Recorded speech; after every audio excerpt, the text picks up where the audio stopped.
Welcome to the Rim Brake Rodeo. We hope this video helps. In this video, I will explain how to set your Acura MDX garage door opener. First, ensure your MDX ignition is on. Find the 3 home link buttons, typically above your rearview mirror.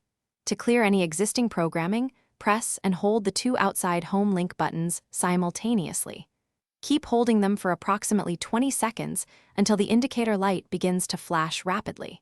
This ensures you start with a clean slate for new programming. Now, let's link your handheld remote. Hold your garage door remote 1 to 3 inches away from the home link button you wish to program.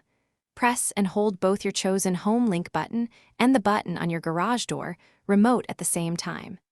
Continue holding until the home link indicator light flashes rapidly. This process transfers the signal from your remote directly to your Acura MDX's home link system. Many modern garage door openers use rolling code technology, requiring an extra step. Head to your garage door opener motor and locate its Learn or Smart button. Press and release this button quickly. You will have about 30 seconds to complete the next step. Return to your MDX and firmly press the home link button you just programmed for 2 seconds. Repeat this action 2 or 3 times until your garage door begins to operate. Once programmed, test your home link button to confirm it opens and closes your garage door. If it doesn't work on the first try, don't worry. Simply repeat the programming steps from the beginning. A weak remote battery can sometimes cause issues, so ensure it's fresh.